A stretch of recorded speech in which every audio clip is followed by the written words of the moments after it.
अस्सलाम वालेकुम व्यूअर्स, उम्मीद करती हूँ आप सब ठीक होंगे। शुरू करती हूँ अल्लाह पाक के नाम से जो नहायत रहम करने वाला है। मेरा आज का टॉपिक है सूरतुल बकरा का शान नज़ूल और तारुफ। सूरतुल बकरा कुरान पाक की तरतीब के लिहाज से दूसरी और सबसे तवील तरीन सूरत है। ये सूरत 286 आयात और 40 रकू पर मुश्तमिल है। ये सूरत मदनी है, हिजरत के बाद नाजिल हुई। मदनी सूरतों में इसका पहला नंबर है और कुरानी तरतीब के लिहाज से दूसरा नंबर है। इसमें हरूफ की तादाद 25,500 है, जबकि इसमें 6,121 कलमात हैं। हज़रत अब्दुल्ला बिन अब्बास रज़ी अल्लाह ताला अन्हु बयान करते हैं कि मदीना मुनव्वरा में सबसे पहले सूरतुल बकरा की आयात नाजिल हुई। सूरतुल बकरा का आगाज़ हरूफ मक़तात से होता है। कुरान हकीम की सूरतों की इब्तदा में हरूफ तहज्जी इस्तेमाल हुए हैं। ये हरूफ यकजा लिखे जाते हैं मगर पढ़ने में अलग अलग पढ़े जाते हैं, जैसे अलिफ लाम मीम, हा मीम, आइन सीन काफ वगैरह। इन हरूफ को हरूफ मक़तात कहते हैं। ये हरूफ कुरान मजीद के इजाज़े बयां की जानिब इशारा करते हैं। इनके मायनी और महफूम को सवाए अल्लाह और रसूल सल्लल्लाहु अलैहि वसल्लम के सिवा कोई नहीं जानता। मुफस्सरीन ने इनके मुतल्लिक क़ियासे आराइयाँ की हैं मगर सही महफूम तक नहीं पहुँच सके। यही बात कुरान के कलामे अल्लाह होने की बड़ी दलील है। कुरानी सूरतों के ज़्यादातर नाम इनके मज़ामीन और वाक़ियात की मुनासबत से तजवीज़ किए गए हैं। इस सूरत में आयत 67 से 73 में बनी इसराइल के लोगों को एक गाय ज़िबा करने का हुक्म हुआ था और ये लोग गाय को ज़िबा नहीं करना चाहते थे, चूँकि इनके अंदर गौशाला परस्ती के असरात बाकी थे। इस वाक़े की मुनासबत से इसका नाम सूरतुल बकरा है।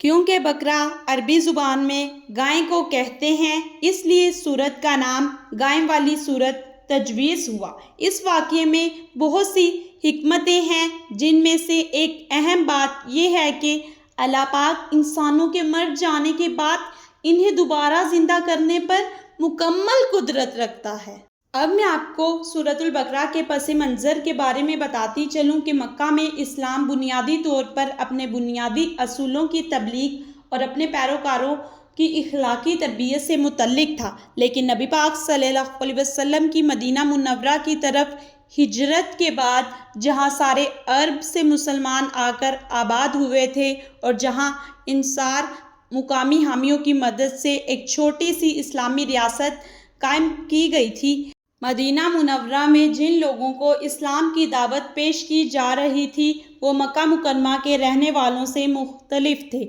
यहाँ इस्लाम की दावत जिस मरहले में दाखिल हो रही थी, इसकी ज़रूरियात और तकाज़े भी बिल्कुल नहीं थे। इसलिए मक्का मुकरमा और मदीना मुनव्वरा में नाजिल होने वाली सूरतों के मौज़ूआत में फ़र्क है। इसी मुनासबत से इस सूरत का तकरीबन निस्फ़ इन असूल व ज़वाबित से मुतल्लिक है जो किसी कम्युनिटी के इत्तेहाद और यकजहती और इसके मसाइल के हल के लिए ज़रूरी हैं। अब मैं आपको हिजरत मदीना के इस्लाम पर असरात के बारे में बताती चलूँ कि हिजरत मदीना के बाद इस्लाम और गैर इस्लाम की कशमकश भी एक नए दौर में दाखिल हो गई थी। इससे पहले अपने कबीलों और कबीलों में इस्लाम की तबलीग करने वाले अहले ईमान को अपने ख़तरे पर इसके मुखालफिन का सामना करना पड़ता था, लेकिन मदीना मुनव्वरा में हालात बदल चुके थे। जहां अरब के तमाम हिस्सों से मुसलमान आकर एक बरादरी के तौर पर आबाद हो गए थे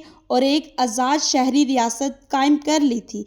यहाँ ये बरादरी की बका की जिद्दोजहद बन गई, क्योंकि पूरा गैर मुस्लिम अरब इसको मुकम्मल तौर पर कुचलने पर तुला हुआ था और मुत्तहिद था।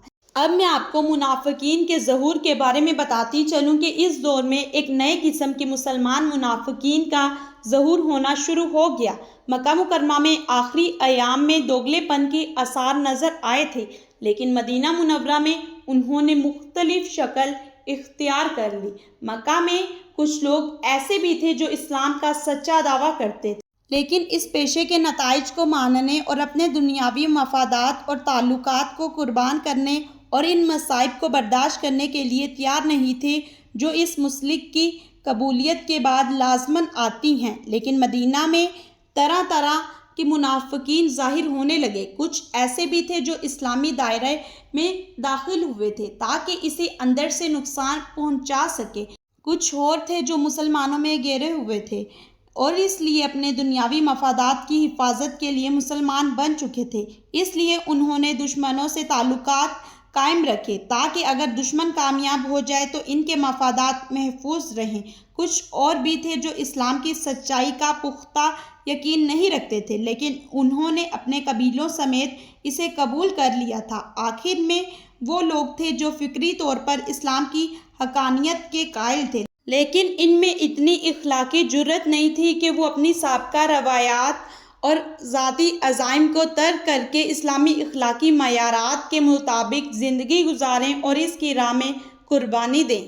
اب میں آپ کو ہدایت الہی کی دعوت کے بارے میں بتاتی چلوں کہ یہ سورت ہدایت الہی کی دعوت ہے اور تمام قصے، واقعات وغیرہ اسی مرکزی موضوع کے گرد گھومتے ہیں۔ جیسا کہ یہ سورت خاص طور پر یہودیوں کو مخاطب کیا گیا ہے اس لیے ان کی اپنی روایات سے ان کو نصیحت کرنے کے لیے بہت سے تاریخی واقعات نقل کیے گئے ہیں کہ رسول پاک صلی اللہ علیہ وسلم پر نازل ہونے والی ہدایت کو قبول کرنے میں ان کی اپنی بھلائی ہے، لہٰذا انہیں سب سے پہلے اسے قبول کرنا چاہیے کیونکہ یہ بنیادی طور پر وہی تھا جو حضرت موسیٰ علیہ السلام پر نازل ہوا تھا۔